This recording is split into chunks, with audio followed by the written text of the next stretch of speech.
হাওড়া স্টেশনে জোরদার তল্লাশি, রাজধানী এক্সপ্রেসে কড়া নজরদারি। দিল্লিতে বিস্ফোরণের ঘটনার পরই হাই অ্যালার্ট জারি হয়েছে দেশের বিভিন্ন গুরুত্বপূর্ণ রেল স্টেশনে। সেই সূত্রে হাওড়া স্টেশনে চলছে কড়া নজরদারি অভিযান। আজ বিকেলে রাজধানী এক্সপ্রেস ছাড়ার আগে ট্রেনের প্রতিটি বগিতে স্নিফার ডগ ও মেটাল ডিটেক্টর দিয়ে তল্লাশি চালান জিআরপি আধিকারিকরা। পাশাপাশি প্ল্যাটফর্মেও নজরদারি বাড়ানো হয়েছে। দিল্লিগামী যাত্রীরা জানিয়েছেন তারা আতঙ্কে রয়েছে, অনেকেই সফর বাতিলের কথা ভাবছেন, যদিও কাজের সূত্রে অনেককেই যাত্রা করতেই হচ্ছে। সরকারের আরও সতর্ক থাকা প্রয়োজন বলেও মত দিয়েছেন যাত্রীরা। এদিকে হাওড়া স্টেশনের ক্যাব রোডের প্রবেশ পথে প্রতিটি গাড়িতে চলছে তল্লাশি, সরকারি গাড়িও বাদ যাচ্ছে না। জিআরপি সূত্রে খবর, এই অভিযান আপাতত জারি থাকবে। এ বিষয়ে দেখুন বিস্তারিত। ভীষণ আতঙ্কে আছি, ভীষণ রকম, মানে মেন্টালি যে কতটা স্ট্রেস সেটা বলে বোঝাতে পারবো না।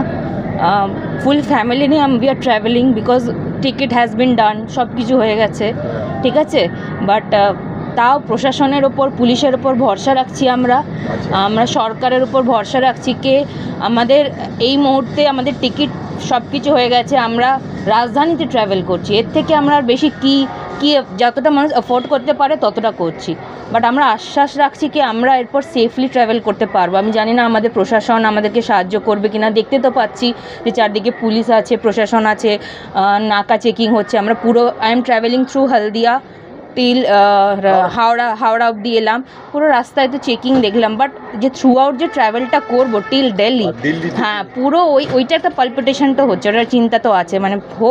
মানে আশা করছি যেহেতু রাজধানীতে ট্রাভেল করছি, পুলিশরা আমাদেরকে সহযোগিতা করবে বা পয়েন্টে এসে বা থ্রু আউট আমরা পুলিশের হেল্প পাবো। মানে we are looking forward to it, কি আমরা যাতে সেফলি পৌঁছে যেতে পারি। কারণ দেখুন, পুলিশ ছাড়া, প্রশাসন ছাড়া, আমরা সরকারের ওপর ছাড়া আমাদের আর কারোর উপর ভরসা নেই, তাই না? বাস এটুকুই আমাদের বলবো কি আমরা যাতে সেফলি পৌঁছে যেতে পারি। বাস কালকে যে ঘটনাটা কেন হলো কি মনে হয়, কারা পিছনে কি মনে হয়? দেখুন, এটা তো হয়েই আসছে লাস্ট কিছু বছর ধরে। সেটা আপনি পেহেলগাঁও দেখুন, কি তারপরে দেখুন পেহেলগাম হয়েছিল মে মাসে, একদম সবার মুখস্থ। পেহেলগামের পর এইটা হলো, তো কি সেটা তো আমরা করতেই পারি, যেটা সরকার আরও ভালো বলতে পারবে। বাট একটার পর একটা ইনসিডেন্ট হয়েই যাচ্ছে, তো আমরা কিছু তো অন্তত করতেই পারি। We are on not a safe position. মানুষের ওপর এখনও হয়তো কোথাও না কোথাও ওইটা একটা লাঠি ঝুলছে, খড়গ ঝুলছে, কে যতই ট্রাভেল করো জায়গা we are not on a safe. সেটা বলতে পারছি না, বাট আশা রাখছি কি হ্যাঁ সিকিউরিটি আমাদের উপর থাকবে, যাতে সাধারণ মানুষ আমরা যেভাবে প্রত্যেক দিন আপনারা তো সাধারণ মানুষের ট্রাভেলিং বন্ধ করতে পারেন না, রেগুলার জনজীবন যাতে ব্যাহত না হয় সেদিকে তো আপনাদেরকে লক্ষ্য রাখতে। সহেলিকা পান্ডা। ঠিক আছে।